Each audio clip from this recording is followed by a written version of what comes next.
నమస్తే. నేను మీ అశ్విని కుమార్. దక్షిణ భారతదేశంలో ముఖ్యంగా ఈ ఐటీ కారిడార్‌కి సంబంధించి హైదరాబాద్, బెంగుళూరు, చెన్నై ఇలా చెప్పుకుంటూ వస్తూ ఉంటారు. ఇన్‌ఫ్రాస్ట్రక్చర్ అంటే ఇంకోటి చెప్తూ ఉంటారు. రియల్ ఎస్టేట్ అంటే వేరే ప్లేసులు చెప్తూ ఉంటారు. గ్లోబల్‌గా ఈ 3 కాంబినేషన్‌తో ఆంధ్రప్రదేశ్‌లో ఇంకొక సిటీ పూర్తిగా డెవలప్ కాబోతోంది. ఆల్రెడీ డెవలప్డ్ పోర్ట్ సిటీ అని చెప్తారు. అది రాబోయే రోజుల్లో ఐటీ ఎక్స్‌పోర్ట్స్‌లో నంబర్ 1గా అందరిని ఆకర్షించబోతోంది. అదే వైజాగ్, విశాఖపట్నం.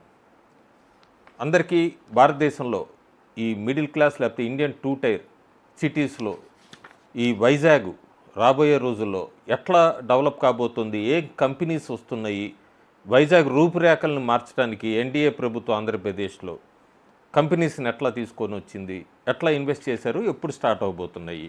మనం టీసీఎస్ చూసుకుంటే సెప్టెంబర్లో 2020 సెప్టెంబర్లో ఆపరేషన్లోకి రాబోతోంది. కాగ్నిజెంట్ అక్టోబర్ 2025 ఆపరేషన్లోకి రాబోతోంది. గూగుల్ అయితే 6 బిలియన్స్తో ఒక పెద్ద డేటా సెంటర్ తీసుకొస్తోంది. అట్లాగే ఒక ఇంటర్నేషనల్ ఎయిర్పోర్టు 2026లో ఆపరేషన్లోకి రాబోతోంది. సత్వా గ్రూప్ 1500 కోట్లు పెట్టి ఐటీ పార్కు, అట్లాగే మెట్రో ఫేజ్ 1కి కూడా టెండర్స్ అన్ని ఫ్లోట్ అయినాయి, పిలిచింది. ఆ గూగుల్ కనుక డేటా సెంటర్ చూసుకుంటే మనం 6 బిలియన్స్తో 1 జిగాబైట్ హైపర్ కేబుల్స్తో హైపర్ స్కేల్ డేటా సెంటర్ పెద్దది, ఆల్మోస్ట్ ఒక ఏషియాలోనే అతి పెద్దదని చెప్పచ్చు. 2 బిలియన్స్ రెన్యూబుల్ ఎనర్జీ ఇన్ఫ్రాస్ట్రక్చర్కి ఎంత కూడా డెడికేట్ చేస్తున్నారు. పార్ట్ ఆఫ్ స్టేట్ టార్గెట్కి అయితే ఆంధ్రప్రదేశ్ దీన్ని 6 జిగాబైట్స్కి రాబోయే 5 సంవత్సరాల్లో తీసుకెళ్లాలన్నది ఆంధ్రప్రదేశ్ సంకల్పం, గవర్నమెంట్ సంకల్పం. సో అదొక న్యూ డేటా సిటీ అని చెప్తున్నారు. ఇప్పుడు అది టెక్నాలజీతో మధురవాడలో రాబోతోంది, ఒక 500 ఎకరాల స్థలంలో. Next TCS operation. ఈ టీసీఎస్ చెప్పినట్టుగానే సెప్టెంబర్లో రాబోతోంది. సెప్టెంబర్లో ఒక 21 ఎకరాల్లో లాంచ్ అవుతోంది. ప్రాజెక్ట్ మొత్తం కూడా 1370 కోట్లు. డైరెక్ట్ ఆర్ ఇండైరెక్ట్ 12,000 జాబ్స్, డైరెక్ట్గానే జాబ్స్ రాబోతున్నాయి ఇందులో. ఇంకా కాగ్నిజెంట్ క్యాంపస్ అయితే 21 ఎకరాలు, అది కూడా అక్టోబర్ 2026లో 2025లో స్టార్ట్ అవుతుంది. 1580 కోట్లు ఇన్వెస్ట్మెంటు, 8,000 జాబ్స్ రాబోతున్నాయి.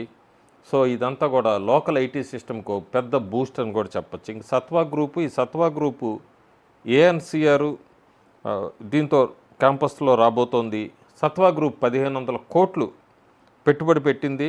సత్వా వింటేజ్ వైజాగ్ క్యాంపస్ అని 30 ఎకరాల్లో ఆఫీసులు ఉండబోతున్నాయి. అందులో రెసిడెన్షియల్, ఇన్ఫ్రాస్ట్రక్చర్ డెవలప్మెంటు, ఇవన్నీ కూడా 25,000 జాబ్స్ పైన ఇవన్నీ కూడా క్రియేట్ చేస్తుంది. ఈ ఏఎన్ఎస్ఆర్ గ్రూప్ కూడా మధురవాడలో ఐటీ క్లస్టర్ పార్ట్. అది global capability centre GCC innovation campus, 10,000 skilled jobs కూడా రాబోతున్నాయి. ఇంకా మెట్రో ఫేజ్ 1కి అయితే టెండర్స్ ఆల్రెడీ పిలిచారు.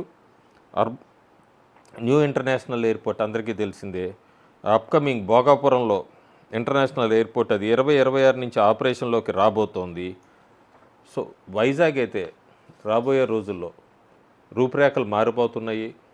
ఐటీ కూడా ఇప్పటిదా పోర్ట్ సిటీ, ఇందాక చెప్పినట్టు పోర్ట్ సిటీ అనే కాకుండా ఐటీ సిటీ గ్లోబల్గా కూడా మొత్తం అందరినీ ఆకర్షించిపోతుంది.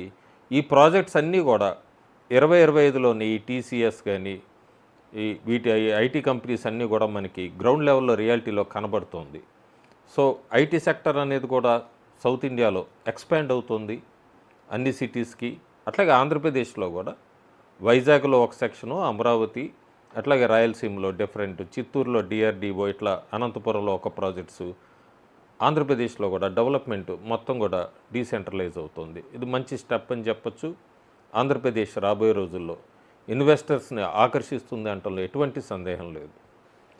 Thank you.